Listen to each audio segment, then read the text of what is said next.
Hari itu, setelah beberapa minggu menikah, Rere mulai merasakan getirnya hidup sebagai menantu keluarga Abizar. Abizar sendiri adalah pria sederhana, penyayang, tapi sayangnya ia lahir dari keluarga yang keras kepala, terutama ibunya, Bu Ajeng. Sejak awal, Bu Ajeng tidak pernah benar-benar merestui pernikahan mereka. Bagi Bu Ajeng, Rere hanyalah gadis miskin yang numpang hidup di keluarga mereka. "Rere." Suara Bu Ajeng terdengar lantang dari ruang tamu. Rere yang sedang menyiapkan teh di dapur langsung bergegas keluar.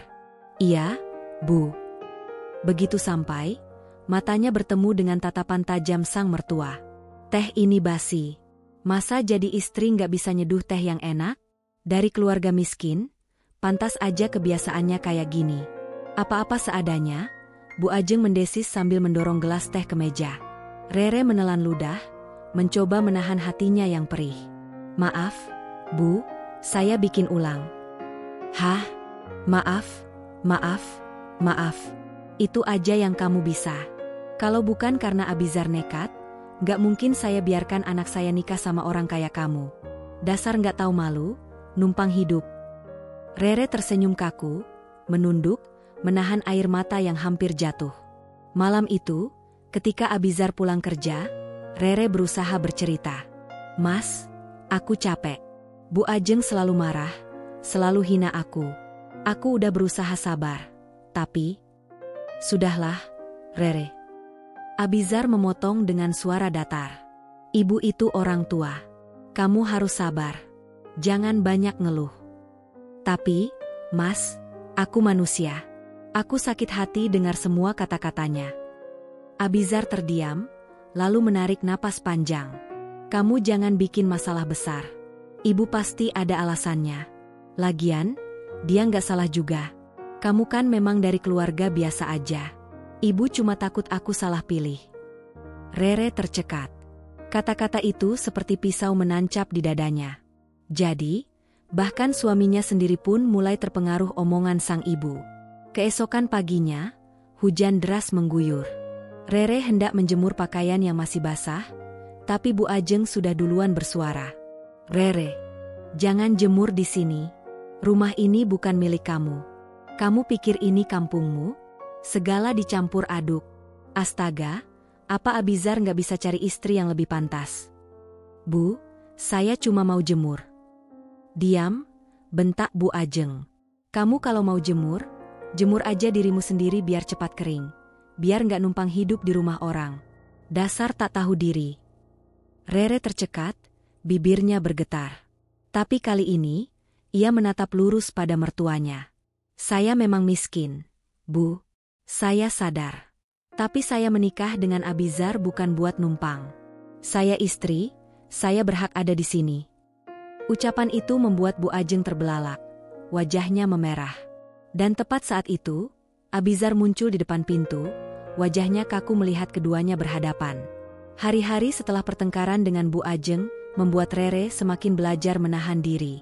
Meski sering dihina, ia tetap berusaha sabar. Baginya, yang terpenting adalah rumah tangganya bersama Abizar tetap utuh. Ia mencintai suaminya sepenuh hati, bahkan lebih dari dirinya sendiri. Setiap pagi, Rere tetap menyiapkan sarapan, menyetrika baju kerja Abizar, dan menunggu kepulangannya di malam hari.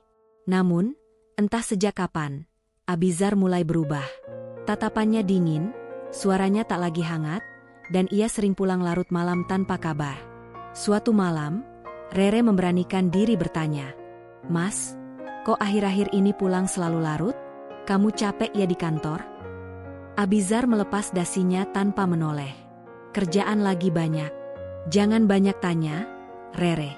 Aku capek. Tapi, dulu kamu selalu cerita apapun ke aku. Sekarang, kayaknya aku nggak lagi jadi tempatmu berbagi." "Rere," suara Abizar meninggi.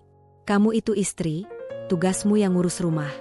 Jangan ikut campur urusan aku di luar. Jangan bikin aku tambah pusing."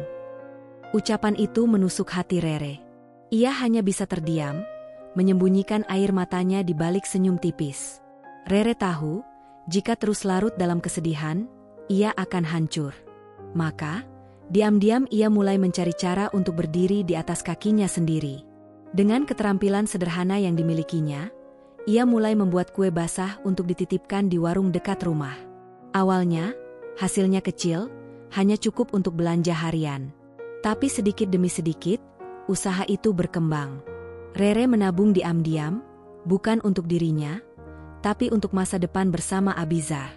Suatu sore, ketika Rere sibuk mengemas pesanan kue, Bu Ajeng muncul di dapur dengan wajah masam.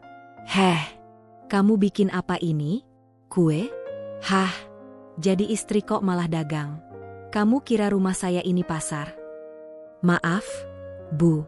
Saya cuma coba bantu sedikit, biar bisa, ya, meringankan beban Mas Abizar." "Beban?" Bu Ajeng menatap sinis. "Kamu itu beban terbesar Abizar. Kalau kamu nggak ada, anak saya bisa dapat istri kaya, bisa hidup enak. Lah sekarang, cuma dapat kamu, istri miskin yang sok-sokan cari duit receh." Rere menahan tangis. Tangannya bergetar saat membungkus kue. Ia ingin menjawab, tapi memilih diam. Malamnya, Rere mencoba bercerita pada Abizar. "Mas, aku sekarang bikin kue, titip di warung. Alhamdulillah laku, Mas. Aku bisa bantu keuangan kita." Namun, bukannya senang, Abizar malah mendengus. "Kamu dagang kue? Rere, kamu jangan bikin malu. Istri pegawai seperti aku masa kerjaannya jualan kue keliling? Kamu nggak mikirin nama baik aku?" Rere tercekat. "Tapi Mas, aku cuma ingin bantu. Uangku juga nanti buat kita. Buat masa depan." "Udah, aku nggak mau dengar lagi. Kalau aku bilang berhenti, ya berhenti. Jangan bikin aku tambah muak." Kata muak itu membuat Rere seakan kehilangan napas. Ia menatap suaminya, mencari seberkas cinta di matanya, tapi yang ia temukan hanya dingin yang menusuk tulang. Hari-hari berlalu, Abizar semakin sering pulang larut malam. Bahkan kadang tak pulang sama sekali dengan alasan lembur.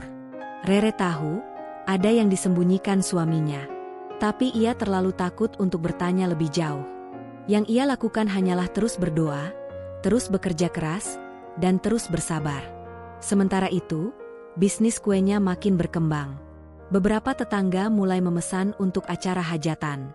Tabungannya perlahan bertambah, meski Abizar sama sekali tak peduli. Di satu sisi, Rere bangga dengan usahanya. Di sisi lain, hatinya terus terkoyak oleh sikap dingin suaminya yang semakin menjauh. Hari itu, suasana rumah keluarga besar Abizar ramai. Rere heran, karena ia tidak pernah tahu akan ada acara besar. Ia hanya diberitahu oleh Bu Ajeng untuk dandan rapi dan jangan bikin malu. Dengan hati penuh tanya, Rere menyiapkan dirinya sebaik mungkin. Gaun sederhana ia kenakan, wajahnya dipoles tipis dengan bedak yang ia beli dari hasil keuntungan kuenya. Ia ingin terlihat pantas di mata keluarga besar Abizar, meski selama ini selalu dianggap remeh. Namun, begitu ia turun ke ruang tamu, jantungnya nyaris berhenti berdetak. Di sana, berdiri seorang wanita anggun dengan gaun mahal berkilauan, rambutnya tertata indah, wajahnya cantik dengan riasan sempurna. Di sampingnya, Abizar, suaminya, dengan senyum lebar di wajah. "Perkenalkan," kata Bu Ajeng dengan bangga, "ini Cynthia, istri Abizar yang baru. Menantu saya yang sesungguhnya, yang lebih pantas jadi bagian keluarga ini." Ruangan mendadak sunyi. Rere merasa kepalanya berputar. Kata-kata itu seperti petir menyambar di siang bolong.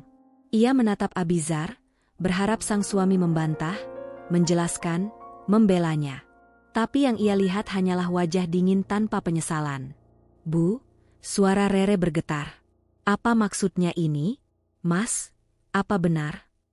Abizar menarik napas panjang, lalu mengangguk pelan. "Iya, Rere. Aku menikah lagi.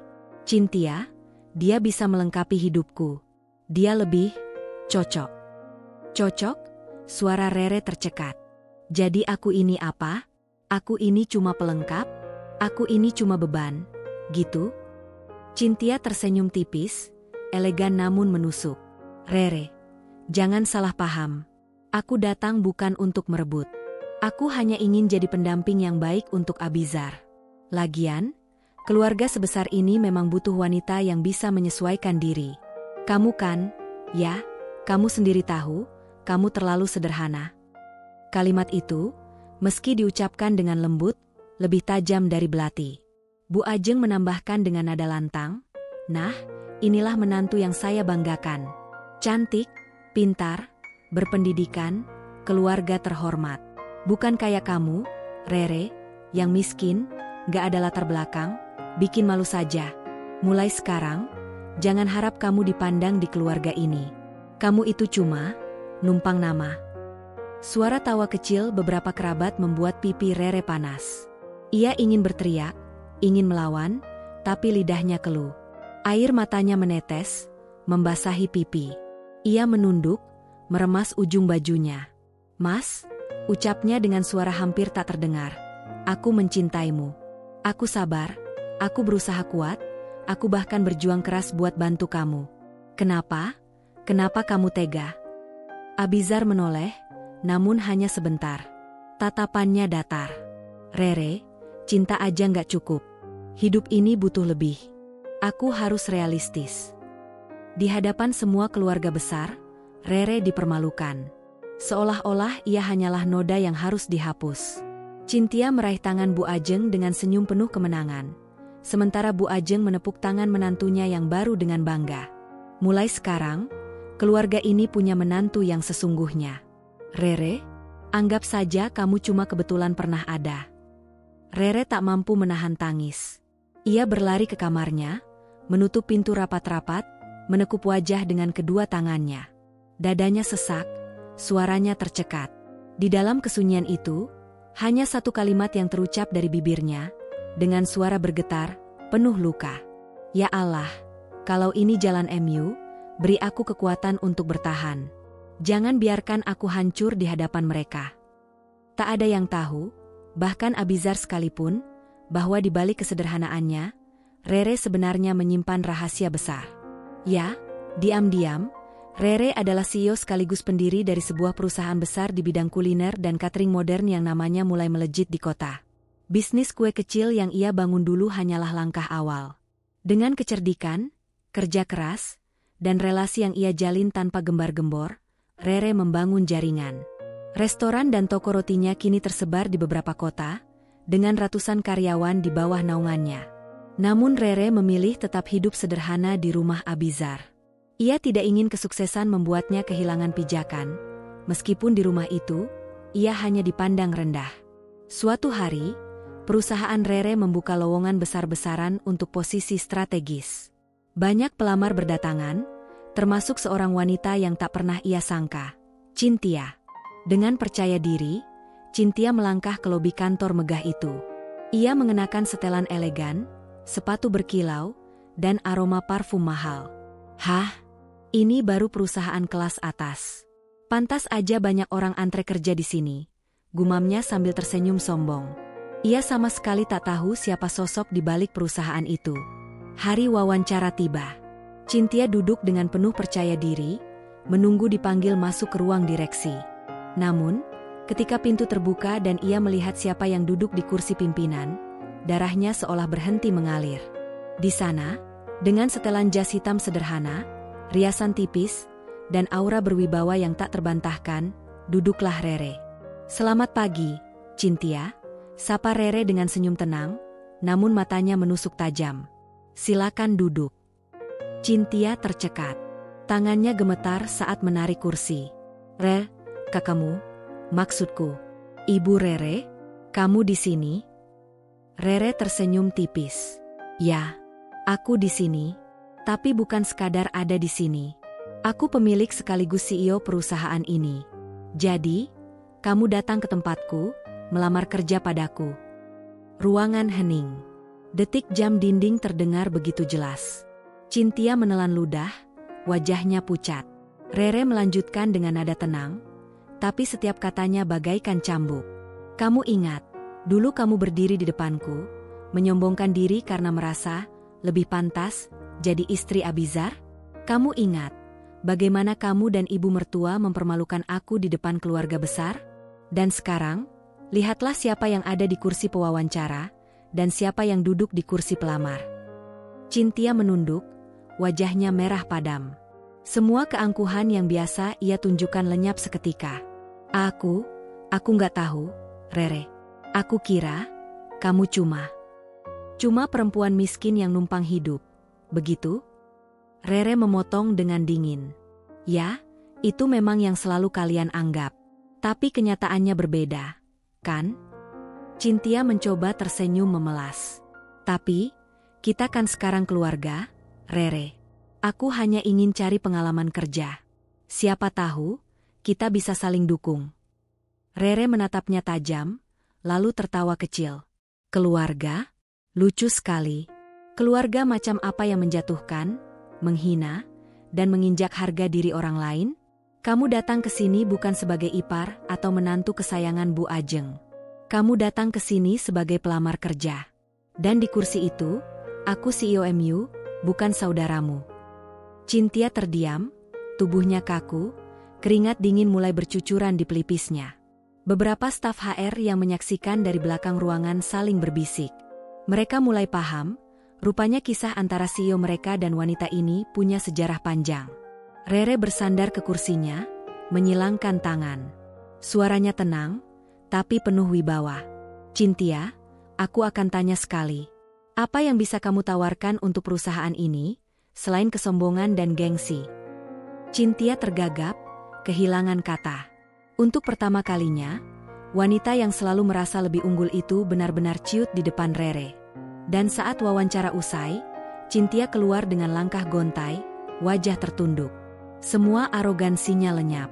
Sementara itu, di dalam ruang direksi, Rere menatap keluar jendela gedung tinggi dengan tatapan kosong.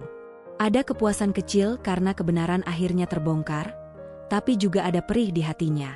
Ia bergumam pelan, hanya untuk dirinya sendiri. Sekarang mereka tahu siapa aku sebenarnya. Tapi entah, apakah Abizar pun siap menerima kenyataan ini. Beberapa minggu setelah kejadian wawancara itu, perusahaan Rere mengadakan sebuah acara besar. Perayaan ulang tahun ke-5 perusahaan sekaligus launching cabang baru. Semua pejabat, pengusaha, dan tokoh masyarakat hadir. Gedung megah itu penuh dengan tamu undangan berpakaian glamor. Lampu kristal bergemerlapan, karpet merah terbentang hingga ke panggung utama. Di antara para tamu, ada keluarga Abizar. Mereka datang bukan karena Rere, melainkan karena undangan resmi yang diterima Bu Ajeng. Ia menyangka, ini hanyalah acara bisnis besar tempat ia bisa bergaul dengan orang-orang kaya. Bu Ajeng melangkah dengan penuh percaya diri, menggandeng Cynthia yang tampil anggun dalam gaun berkilau. Abizar mengikuti dari belakang, wajahnya tenang tapi ada rasa canggung. Wah, ini acara pasti mewah sekali. Untung kita datang. Siapa tahu bisa nambah relasi, kata Bu Ajeng sambil melirik sekeliling dengan tatapan sombong. Cynthia tersenyum penuh percaya diri. Iya, Bu. Acara besar begini pasti dihadiri orang-orang hebat. Kita harus duduk di barisan depan. Mereka belum tahu siapa sosok utama yang akan tampil malam itu. Musik berhenti. MC naik ke panggung, suaranya lantang. Hadirin yang terhormat, mari kita sambut sosok luar biasa, pemimpin visioner, CEO dari perusahaan ini, Ibu Rere Putri Anggraini. Sorak-sorai dan tepuk tangan menggema. Semua mata tertuju ke arah tangga panggung. Dan di sanalah, Rere muncul. Dengan gaun elegan berwarna biru tua, sederhana namun berkelas, ia berjalan anggun ke atas panggung. Senyumnya tenang, auranya memancarkan wibawa yang tak terbantahkan. Bu Ajeng sontak terbelalak. Mulutnya terbuka, tak bisa berkata apa-apa. Cynthia pucat pasi, sementara Abizar hanya bisa menatap dengan mata melebar, seolah tak percaya dengan kenyataan di depannya. Rere berdiri di podium, suaranya jernih dan penuh keyakinan. Terima kasih kepada semua pihak yang telah mendukung perjalanan perusahaan ini. 5 tahun lalu, saya memulai semuanya dari nol. Dari dapur kecil, dari kue sederhana. Banyak yang meremehkan, banyak yang meragukan. Tapi hari ini, saya berdiri di sini dengan rasa syukur karena kerja keras dan doa tidak pernah mengkhianati hasil. Kalimat itu terasa seperti pisau yang menembus hati Bu Ajeng dan Cynthia. Karena mereka tahu, Dulu merekalah yang paling sering meremehkan Rere. Rere menambahkan dengan tatapan berkeliling. Dan bagi saya, kesuksesan bukan soal harta atau gelar. Kesuksesan adalah ketika kita bisa tetap berdiri tegak meski dihina, tetap tersenyum meski diremehkan, dan tetap berjuang meski dijatuhkan. Sorak tepuk tangan menggema lagi. Selesai pidato, para tamu menghampiri Rere, menyalaminya dengan penuh hormat. Sementara itu, di barisan kursi, Bu Ajeng gemetar. Ia berbisik ke Abizar. "Zar, jangan bilang, istrimu itu CEO di sini?" Abizar hanya bisa menunduk. Suaranya serak. "Iya, Bu. Itu Rere, istriku, yang selama ini kita remehkan." Cynthia menelan ludah, wajahnya merah padam. Semua kesombongannya runtuh. Tak lama, Rere berjalan menghampiri mereka. Senyumnya tenang, tapi matanya menusuk. "Selamat malam, Bu, Mas Abizar, dan Cynthia." Bu Ajeng berusaha tersenyum kaku. "Rere, jadi, ini semua, kamu yang punya?" Rere mengangguk ringan. "Iya, Bu. Saya pendiri sekaligus CEO perusahaan ini. Mohon maaf, saya belum sempat cerita. Saya pikir, biarlah orang menilai saya dari ketulusan, bukan dari harta atau jabatan." Cynthia cepat-cepat menunduk. "Rere, aku minta maaf. Aku nggak tahu kalau kamu." Rere memotong dengan suara lembut tapi tegas. "Tidak perlu minta maaf padaku, Cynthia. Kalau kamu benar-benar tulus, kamu tidak akan memperlakukan orang lain rendah hanya karena status atau harta. Ingat, roda itu berputar. Hari ini kamu merasa di atas, tapi besok, bisa jadi kamu yang ada di bawah." Cynthia membeku, tak bisa membalas. Abizar menatap Rere dengan wajah penuh penyesalan. "Rere, aku salah. Aku nggak tahu selama ini kamu." Rere menatapnya tajam. "Kamu nggak salah karena nggak tahu, Mas. Kamu salah karena nggak pernah percaya. Kamu lebih percaya kata-kata orang lain daripada hatimu sendiri. Dan itu, luka yang gak bisa dihapus begitu saja." Abizar terdiam, tertunduk dalam rasa malu. Bu Ajeng menunduk, untuk pertama kalinya kehilangan kata-kata. Sementara Rere berdiri tegak, elegan, menunjukkan pada mereka bahwa wanita yang pernah dihina, diremehkan, dan dipermalukan kini berdiri jauh lebih tinggi dari yang pernah mereka bayangkan. Sejak malam pesta perusahaan itu, hidup Abizar dan keluarganya berubah drastis. Semua topeng yang selama ini mereka pakai runtuh. Mereka sadar, wanita yang dulu dianggap remeh, hina, tak pantas, sebenarnya jauh lebih tinggi derajatnya daripada mereka bayangkan. Abizar pulang malam itu dengan hati kacau. Ia duduk lama di teras rumah, menatap kosong ke arah jalan. Cynthia yang duduk di sampingnya pun tak berani bicara. "Kenapa kamu diam aja, Zar?" tanya Cynthia dengan hati-hati. Abizar menghela napas panjang. "Aku nggak habis pikir. Selama ini aku sibuk cari yang lebih. Padahal yang terbaik sudah ada di sisiku sejak dulu." Cynthia menunduk. Kata-kata itu menusuk hatinya, karena ia tahu yang dimaksud adalah Rere. Keesokan harinya, Abizar memberanikan diri menemui Rere di kantornya. Ia datang tanpa janji, hanya nekat masuk ke lobi gedung tinggi itu. Para staf mengenali wajahnya, suami CEO. Namun kini mereka memandang dengan tatapan berbeda, antara kasihan dan meremehkan. Di ruang direksi, Rere menatap Abizar dengan dingin. "Kenapa datang, Mas?" Abizar mencoba tersenyum kaku.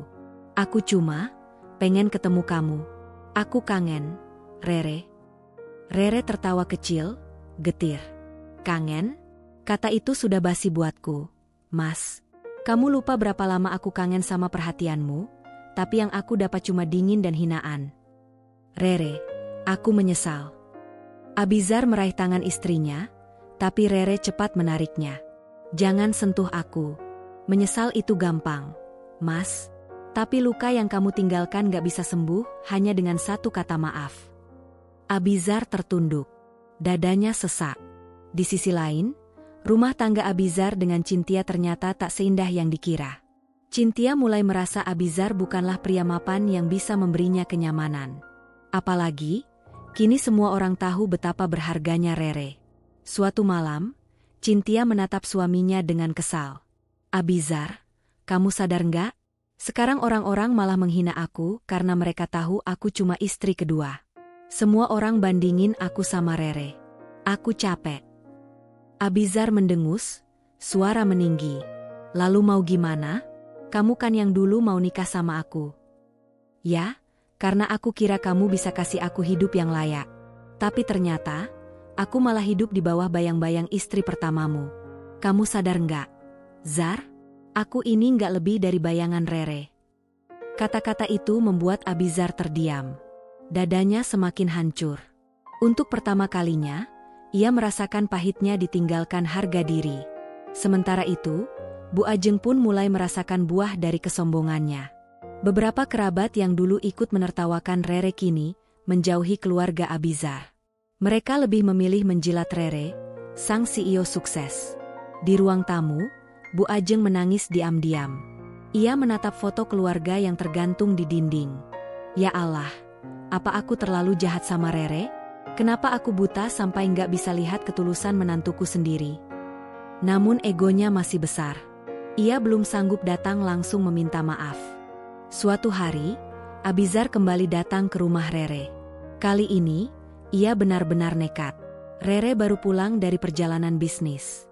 Saat membuka pintu, ia mendapati Abizar berdiri di teras. Wajahnya lusuh, matanya sembab. Masih ada apa lagi, Mas? Tanya Rere dengan suara datar. Rere, izinkan aku bicara sekali saja. Aku sadar, aku sudah hancurkan hatimu. Aku pilih ibu dan Cynthia di atas kamu. Aku terlalu bodoh. Tapi aku masih mencintaimu, Rere. Aku mohon, beri aku kesempatan. Air mata menggenang di mata Abizar. Untuk pertama kalinya, ia menangis di depan istrinya. Rere terdiam lama. Matanya berkaca-kaca, tapi ia menahan diri. Mas, cinta tanpa hormat itu nggak ada artinya. Kamu bilang cinta, tapi kamu biarkan aku diinjak, dihina, dipermalukan. Kamu tahu rasanya? Itu bukan cinta, Mas. Itu penyiksaan. Abizar terisak. Aku tahu, aku sadar sekarang. Tapi tolong, Rere, aku mohon. Rere menatapnya dengan getir. Terlambat, Mas. Luka ini sudah terlalu dalam. Lalu ia menutup pintu perlahan, meninggalkan Abizar yang terisak di teras sendirian. Malam itu, Rere menangis di kamarnya. Ia masih mencintai Abizar, tapi luka di hatinya terlalu besar. Ia bergumam lirih. Ya Allah, jika dia bukan takdirku, beri aku kekuatan untuk melepaskannya. Sementara di rumah sebelah, Abizar hancur, Cynthia resah, dan Bu Ajeng menangis dalam penyesalan. Untuk pertama kalinya, mereka merasakan betul apa artinya kehilangan Rere, wanita yang dulu mereka remehkan, tapi kini justru berdiri jauh di atas mereka. Hari itu, udara terasa berat. Setelah melewati malam-malam panjang dengan air mata, doa, dan pertimbangan, Rere akhirnya mengambil keputusan besar, menggugat cerai Abizar. Ia tak lagi bisa bertahan dalam rumah tangga yang hanya menyisakan luka. Cintanya terlalu sering diinjak. Harga dirinya terlalu sering ditelanjangi. Rere melangkah ke kantor pengacara dengan wajah tenang, meski hatinya bergemuruh. Bu Rere, sapa pengacara itu hormat, apakah Anda sudah yakin dengan keputusan ini? Rere menarik napas panjang. Saya sudah sabar bertahun-tahun. Tapi kesabaran saya sudah cukup. Saatnya saya berdiri untuk diri saya sendiri. Ya, saya mau gugat cerai Abizar. Beberapa hari kemudian, kabar itu sampai ke telinga Abizar, Bu Ajeng, dan Cynthia. Apa? Teriak Bu Ajeng histeris di ruang tamu. Rere mau gugat cerai anakku? Berani-beraninya dia. Cynthia menambahkan dengan nada sinis, biarlah, Bu. Toh kalau cerai, Zar jadi milik saya seutuhnya. Tapi wajah Abizar pucat pasi. Tangannya gemetar saat memegang surat gugatan. Rere, kamu benar-benar tegas sama aku. Hari sidang tiba. Ruang pengadilan dipenuhi suasana tegang. Abizar duduk dengan wajah lusuh, sementara Cynthia dan Bu Ajeng ikut hadir dengan tatapan penuh kebencian. Rere masuk dengan langkah anggun, mengenakan blazer hitam sederhana. Semua mata tertuju padanya. Hakim membuka sidang. Ibu Rere Putri Anggraini, apa alasan Anda mengajukan gugatan cerai? Rere berdiri, suaranya tenang tapi penuh luka. Yang mulia, saya menggugat cerai karena suami saya telah mengkhianati janji pernikahan. Ia menikah lagi tanpa izin, membiarkan saya dihina oleh keluarganya, bahkan menolak segala pengorbanan saya. Tidak ada lagi kepercayaan dan rasa hormat dalam rumah tangga ini. Saya hanya mempertahankan nama di atas kertas. Hakim mengangguk. Semua hadirin terdiam. Saat giliran kuasa hukum Rere berbicara, sebuah fakta mengejutkan diungkap. Yang mulia, kami juga mengajukan permohonan pembagian harta Gonogini. Perlu diketahui, rumah yang saat ini ditempati tergugat, kendaraan yang dipakainya, bahkan modal awal usaha yang dikelola keluarga tergugat, semuanya berasal dari dana penggugat, Ibu Rere. Kami memiliki bukti transfer, akta notaris, dan dokumen pendukung. Ruangan gaduh. Bu Ajeng ternganga. Apa? Jadi semua ini punya Rere? Cynthia pucat. Tidak mungkin, tidak mungkin. Sementara Abizar menunduk. Wajahnya makin pucat. Ia sadar, semua kenyamanan yang selama ini ia nikmati ternyata bukan hasil kerja kerasnya, melainkan pengorbanan Rere yang ia abaikan. Hakim mengetukkan palu, menenangkan suasana.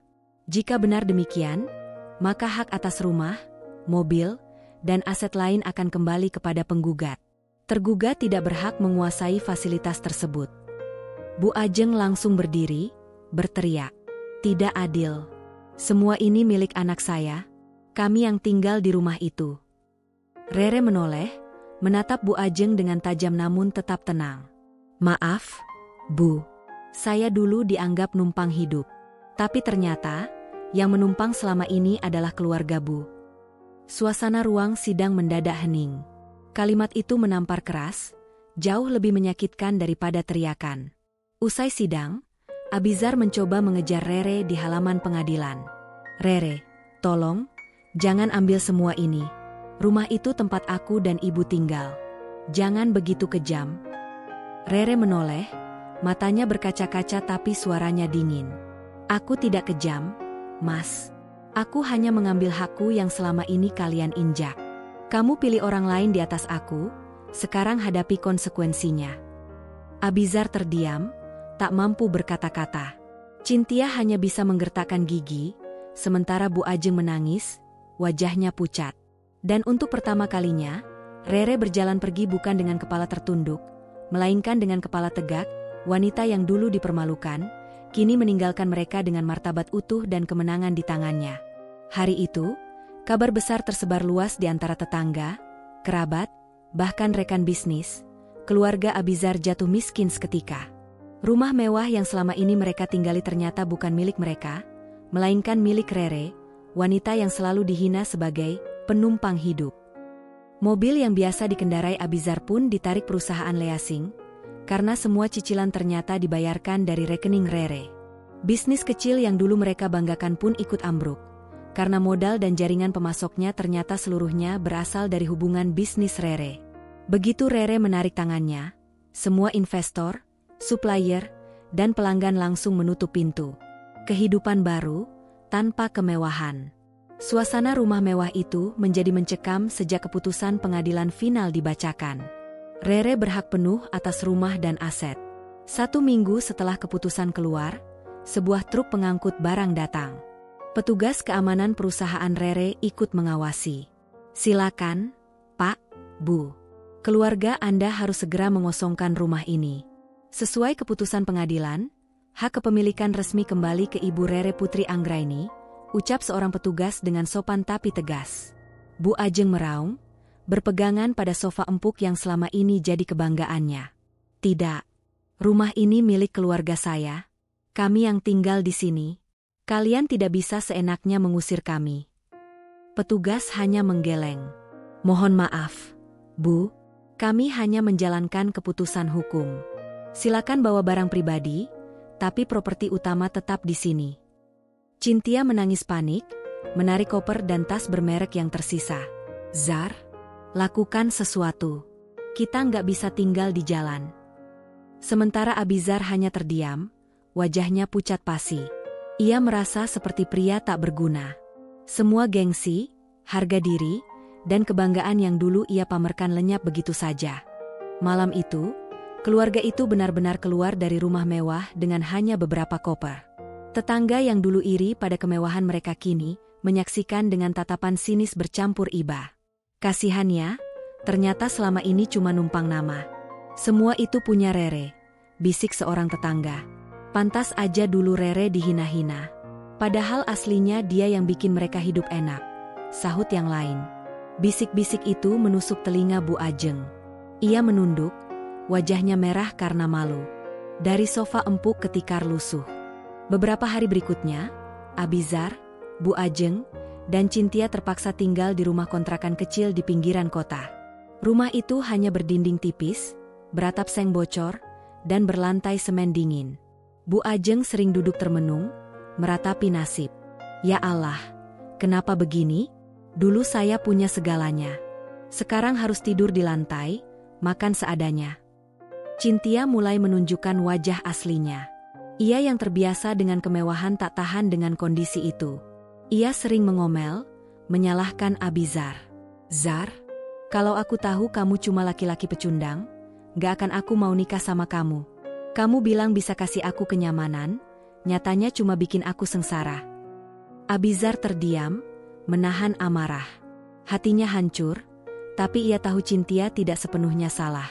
Semua ini terjadi karena kesalahannya sendiri. Ia lebih memilih gengsi, mengikuti ucapan ibunya, dan membiarkan Rere terluka. Bisnis ambruk. Tak hanya kehilangan rumah, bisnis keluarga Abizar juga hancur. Restoran kecil yang dulu mereka banggakan mendadak sepi pelanggan. Supplier menolak mengirim bahan, investor menarik dana, bahkan pelanggan tetap menghilang. Kenapa begini, Zar? Tanya Bu Ajeng dengan wajah cemas. Kenapa semua orang tiba-tiba menjauh? Abizar menghela napas panjang. Karena semua jaringan bisnis itu sebenarnya lewat Rere, Bu. Dulu, aku kira usahaku berkembang karena kerjaku. Tapi ternyata, semua pemasok, semua koneksi, itu karena Rere. Dia yang atur semua dari belakang. Bu Ajeng terdiam. Hatinya perih. Ia teringat bagaimana ia sering menghina Rere. Perempuan miskin, numpang hidup, bikin malu. Sekarang, semua hinaannya kembali padanya. Cynthia menunjukkan taring. Malam itu, saat hujan deras, Cynthia tak tahan lagi. Ia berteriak pada Abizar di kontrakan sempit itu. Zar, aku nggak tahan hidup miskin begini. Aku nikah sama kamu karena aku kira kamu mapan. Tapi nyatanya semua kemewahan itu dari istri pertamamu. Dan sekarang aku yang kena malu.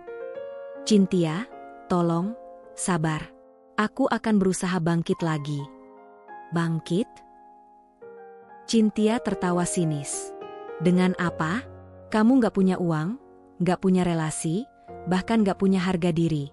Semua orang tahu kamu cuma numpang nama di atas kerja keras Rere. Kamu pikir aku mau sengsara terus sama kamu? Abizar tertegun. Maksudmu? Cynthia mendengus. Aku mau cerai. Aku gak butuh kamu lagi. Aku masih muda, cantik, dan aku bisa dapat pria yang jauh lebih baik dari kamu. Kamu, tinggallah sama ibumu itu. Abizar terdiam. Wajahnya pucat. Kalimat itu seperti pisau menancap di jantungnya. Ia ingin marah, tapi tak ada tenaga. Bu Ajeng jatuh sakit. Stres dan rasa malu yang berkepanjangan membuat Bu Ajeng jatuh sakit. Tubuhnya kurus, batuk-batuk, dan sulit berjalan. Ia sering menangis sendirian di tikar lusuh. Teringat semua kata-kata pedas yang pernah ia lontarkan pada Rere. Ya Allah, aku dulu terlalu jahat sama menantuku. Aku hina dia, aku usir dia, padahal dia yang sebenarnya menolong hidup kami. Dan sekarang aku menuai akibatnya. Air mata mengalir di pipinya. Ia mulai menyadari, kebencian dan kesombongannya telah menghancurkan keluarganya sendiri. Abizar dalam penyesalan. Abizar kini benar-benar sendirian. Cynthia meninggalkannya. Bisnis hancur. Ibunya sakit. Hidup dari uang seadanya hasil kerja serabutan. Setiap malam, Ia duduk di depan kontrakan, menatap langit gelap. Bayangan wajah Rere selalu muncul di kepalanya. Senyum lembutnya, tangisnya, kesabarannya, perjuangannya. "Rere," bisiknya lirih. "Aku bodoh. Aku hancurkan hatimu. Aku lepaskan orang terbaik dalam hidupku. Dan sekarang, aku kehilangan segalanya." Air mata jatuh membasahi wajahnya. Ia menyesal, tapi penyesalan itu datang terlambat. Di saat keluarga Abizar jatuh miskin, kabar tentang Rere makin bersinar. Perusahaannya terus berkembang, membuka cabang baru di berbagai kota. Ia sering muncul di televisi, diwawancara sebagai sosok inspiratif yang bangkit dari nol. Para tetangga yang dulu memandang rendah kini memuji. "Luar biasa ya, Rere itu. Sabar, pekerja keras, rendah hati. Pantas Allah angkat derajatnya." Bu Ajeng yang terbaring sakit hanya bisa menangis mendengar kabar itu. "Rere, maafkan aku. Kamu menantu terbaik. Tapi aku terlalu buta untuk melihatnya." Rere, tegak dan elegan. Sementara itu, Rere tetap hidup sederhana meski kini bergelimang harta. Ia membesarkan perusahaannya dengan penuh dedikasi, membantu banyak orang lewat lapangan kerja dan yayasan sosial. Namun satu hal yang pasti, ia tak pernah menoleh ke belakang untuk mengemis pengakuan dari keluarga yang dulu menghancurkannya. Bagi Rere, masa lalunya adalah luka. Tapi dari luka itulah lahir kekuatan. Dan sekarang, ia berdiri tegak, membuktikan bahwa hinaan bukanlah akhir, melainkan awal dari kebangkitan. Hidup di kontrakan sempit kian menyiksa. Abizar kini benar-benar bekerja serabutan, dari kuli bangunan sampai sopir lepas, hanya untuk bisa membeli makanan sehari-hari. Cintia sudah lama pergi, kabarnya menikah lagi dengan seorang pria mapan. Sementara Bu Ajeng terbaring sakit. Tubuhnya kurus, wajahnya pucat, batuk tak berhenti. Dokter menyebut penyakitnya parah karena terlambat ditangani. Uang untuk berobat tak ada. Malam itu, Bu Ajeng menggenggam tangan Abizar dengan lemah. "Zar, ibu nggak kuat lagi." "Jangan bilang gitu, Bu. Ibu pasti sembuh. Aku bakal cari uang buat obatin ibu." Air mata Bu Ajeng mengalir. "Zar, semua ini salah ibu. Ibu yang hancurin rumah tanggamu sama Rere. Ibu yang buta sama gengsi. Kalau saja dulu ibu bisa terima Rere, mungkin kita nggak begini." Abizar hanya bisa terdiam. Hatinya remuk. Ia tahu ibunya benar. Keesokan harinya, Abizar memberanikan diri mendatangi gedung tinggi megah, kantor pusat perusahaan Rere. Ia menunggu di lobi, wajahnya kusut, pakaiannya lusuh. Orang-orang menatapnya aneh. Setelah lama, akhirnya ia melihat sosok Rere keluar dari lift, ditemani sekretarisnya. "Rere," panggilnya dengan suara parau. Rere berhenti, menoleh. Tatapannya dingin. "Abizar. Aku mohon, Rere. Ibu sakit parah. Kami nggak punya uang buat berobat. Tolonglah, sekali ini saja, bantu kami." Sekretaris Rere menoleh ingin bicara, tapi Rere mengangkat tangan, memberi isyarat diam. Wanita itu kemudian melangkah mendekat, wajahnya tetap tenang. "Dulu," kata Rere pelan tapi tajam, "aku memohon padamu. Aku menangis, aku minta tolong kamu membelaku dari hinaan ibumu. Tapi kamu diam. Kamu biarkan aku dipermalukan. Kamu pilih wanita lain di atas aku." Abizar menunduk, air matanya jatuh. "Aku menyesal, Rere. Aku bodoh. Tolong, jangan hukum ibuku. Dia sakit." Rere tersenyum tipis, tanpa rasa iba. "Aku tidak menghukum siapapun. Hidup yang memberi balasan. Aku hanya melindungi diriku." "Jadi, kamu benar-benar nggak peduli?" Suara Abizar bergetar. Rere menatapnya lama, lalu berkata dengan tegas, "Peduliku sudah habis sejak lama. Simpan air matamu, Abizar. Kau yang memilih jalan ini." Ia lalu berbalik, berjalan pergi dengan langkah anggun, meninggalkan Abizar yang terisak di lobi mewah itu. Semua mata memandang, dan untuk pertama kalinya, Abizar merasa begitu kecil di hadapan Rere. Penyesalan Bu Ajeng. Malam itu, Abizar pulang dengan wajah kosong. Bu Ajeng yang lemah menatapnya penuh harap.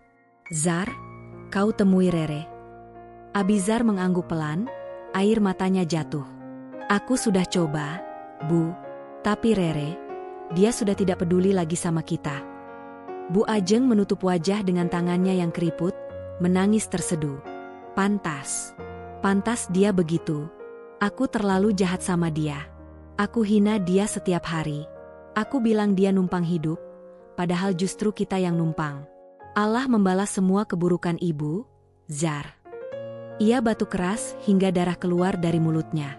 Abizar panik, memeluk ibunya sambil menangis. Ibu, jangan bicara begitu. Aku nggak bisa kehilangan ibu.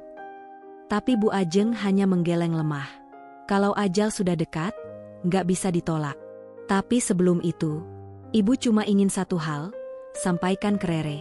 Ibu minta maaf. Sekali saja. Walau dia nggak memaafkan, ibu ingin dia tahu ibu menyesal.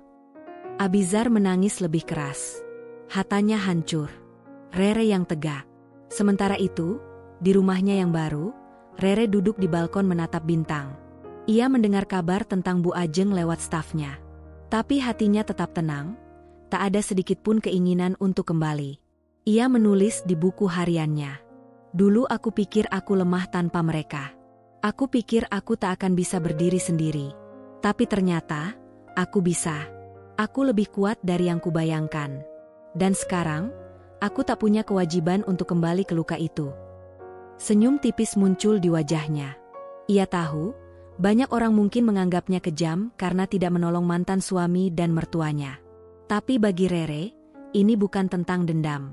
Ini tentang menjaga hati agar tidak lagi diinjak. Hari berganti minggu. Bu Ajeng semakin lemah. Ia terus berdoa dalam tangis, memohon ampunan Allah dan Rere. Abizar tetap mencoba mencari cara, tapi hidupnya semakin terpuruk. Sementara Rere terus melangkah ke depan. Ia sudah membakar jembatan masa lalunya, dan ia tak menoleh lagi. Bagi Rere, masa lalu hanyalah pelajaran. Dan ia tidak akan pernah kembali menjadi wanita yang sama, wanita yang rela diinjak demi cinta. Kini ia tegak, dengan martabat utuh, meninggalkan mereka yang dulu menghancurkan hatinya, bersama penyesalan mereka sendiri. Hari itu, hujan turun deras. Di kontrakan sempit yang bocor di sana-sini, Bu Ajeng terbaring dengan napas tersengal. Tubuhnya lemah, wajahnya pucat pasi. Abizar duduk di sampingnya, menggenggam tangan ibunya erat-erat. Air matanya tak berhenti mengalir. Ibu, tahan sedikit lagi. Aku akan cari cara, aku akan. Sudah, Zar, suara Bu Ajeng serak, hampir tak terdengar. Jangan bohongi dirimu sendiri. Ibu tahu, ajal ibu sudah dekat. Air mata Abizar jatuh semakin deras. Jangan bilang begitu, Bu. Aku nggak sanggup kehilangan ibu. Bu Ajeng menggeleng pelan. Senyum tipis muncul di wajah tuanya. Dengar, Zar, sebelum ibu pergi, ibu mau bilang sesuatu. Semua ini, salah ibu. Aku yang tanam kebencian pada Rere. Aku yang butakan matamu sampai kau pilih Cynthia. Dan sekarang, Allah balas semua itu.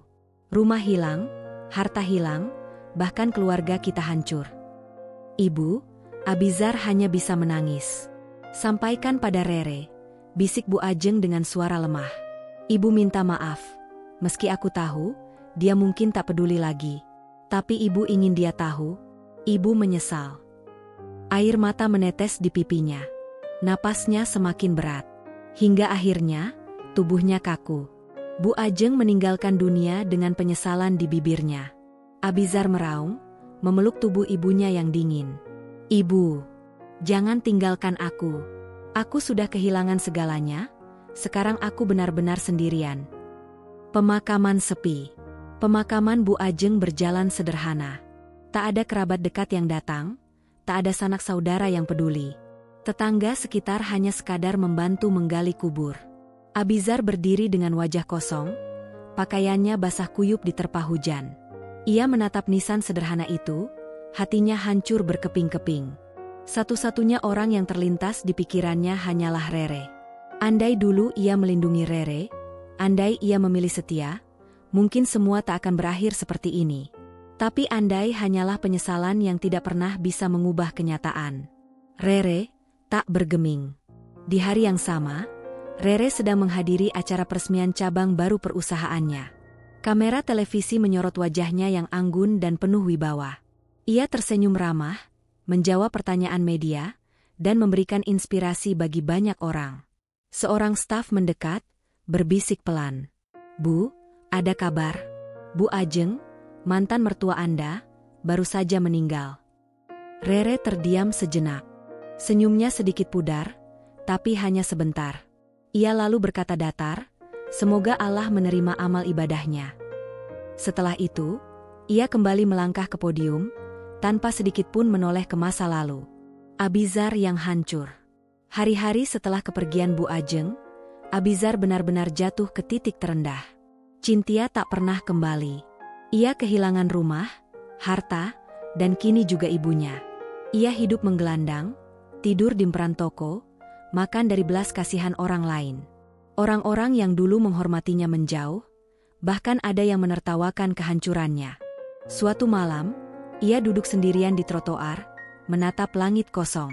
Air matanya mengalir, bibirnya bergetar. "Rere, aku salah. Aku bodoh.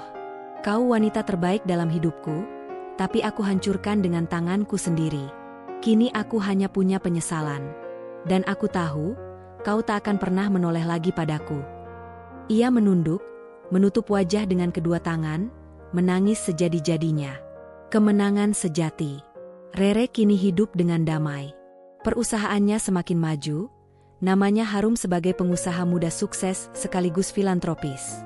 Ia membangun sekolah gratis, rumah sakit untuk kaum duafa, dan yayasan pemberdayaan perempuan. Ia tidak lagi peduli pada hinaan masa lalu, karena semua itu sudah terkubur bersama kebodohan orang-orang yang meremehkannya. Di suatu malam, ia menulis di buku hariannya, "Aku pernah jatuh. Aku pernah dianggap tak berarti. Tapi dari rasa sakit itu, aku belajar bangkit. Kini aku bukan lagi wanita yang menangis karena orang lain, melainkan wanita yang berdiri tegak karena dirinya sendiri. Dan itulah kemenangan sejatiku." Rere menutup buku hariannya, menatap langit malam dari jendela kamarnya. Senyum tenang terlukis di wajahnya. Ia tahu, perjalanannya masih panjang. Tapi yang pasti, ia tidak akan pernah kembali ke masa lalu yang penuh luka.